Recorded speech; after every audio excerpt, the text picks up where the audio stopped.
শুরু করিতেছি আল্লাহ তাআলার নামে, যিনি পরম করুণাময় অতি দয়ালু। আসসালামু আলাইকুম রহমতুল্লাহ। কেমন আছেন বন্ধুরা সবাই? আশা করি ভালো আছেন, আর ভালো থাকেন এ দোয়া সকলের জন্য করি। আজকে একটি গুরুত্বপূর্ণ বিষয় নিয়ে আলোচনা করতে যাচ্ছি। বিষয়টি হলো সংসার জীবনে আপনি সুখী হবেন কিভাবে। এই বিষয়টা নিয়ে আজকে কথা বলতে যাচ্ছি ইনশাআল্লাহ। মনে রাখার কথা হলো, দুই কারণে স্বাভাবিক অবস্থায় সংসার জীবনে মানুষ অসুখী হয়।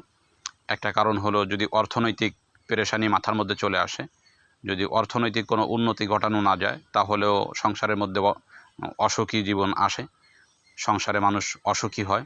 আর দুই নম্বর কারণ হলো ছেলে মেয়ে এবং স্ত্রীর যদি দুর্ব্যবহার শুরু হয়, তার কারণে মানুষ অসুখী হয়।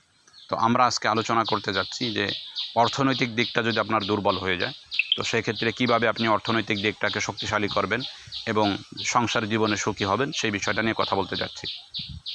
মনে রাখার কথা হলো, সংসার জীবনে যদি কেউ অর্থনৈতিকভাবে দুর্বল হয়ে যায়, তার জন্য করণীয় হলো একেবারে এখলাসের সাথে বিসমিল্লাহ বলে সে ব্যক্তি অজু করবে ভালোভাবে, যেইভাবে নবী করিম সাল্লাল্লাহু আলাইহি ওয়াসাল্লাম অজু করতে বলেছেন। অজু করার পরে অজু শেষে দাঁড়িয়ে সে কিছু পানি পান করবে। পান করার পরে এখলাসের সাথে কেবলামুখী হয়ে নিজের যেই উদ্দেশ্য, যেমন ধনী হওয়া উদ্দেশ্য, সাংসারিক পেরেশানি দূর করা উদ্দেশ্য, এই উদ্দেশ্য নিয়ে 2 রাকাত নফল নামাজে দাঁড়াবে। 2 রাকাত নফল নামাজে দাঁড়ানোর পর প্রথম রাকাতে সূরা ফাতিহার পরে সূরা কাফিরুন 3 বার পাঠ করবে। পাঠ করার পর প্রথম রাকাত শেষ করবে। দ্বিতীয় রাকাতে সূরা ফাতিহার পর সূরা ইখলাস 3 বার পাঠ করবে। পাঠ করার পর তৃতীয় রাকাতও শেষ করবে। এরপরে আত্তাহিয়াতু পড়ে যথা নিয়মে নামাজ 2 রাকাতকে শেষ করবে। নামাজ 2 রাকাতকে শেষ করার পরে সে আবার একটা সিজদা দিবে পুনরায়। ওই সিজদার মধ্যে, সিজদাতে থাকা অবস্থায় আমি যেই দোয়াটা পড়তেছি, এই দোয়াটা ওই ব্যক্তি পাঠ করবে। কষ্ট করে একটু মুখস্থ করে নিতে হবে যাতে পড়া সহজ হয়। দোয়াটি হলো বিসমিল্লাহির রহমানির রহিম। ইয়ামান ইয়াদাকা মাবসুতাতান তুনফিক কাইফা তাশা আবসিত আলাইনা বিফাদলিকাল ওয়াসি ইয়ামান লাইসা বিগিনাকা গায়া ইরহাম মান লাইসা বিফাকরিহি নিহায়া বিরহমাতিকা ইয়া আরহামার রাহিমিন।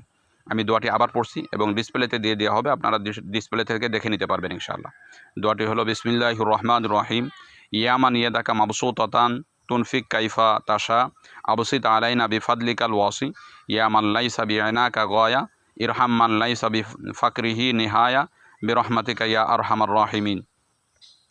এই যে দোয়াটা পাঠ করা হলো, এই দোয়াটা সিজদার মধ্যে, আপনি অতিরিক্ত সিজদার মধ্যে গিয়ে পাঠ করবেন।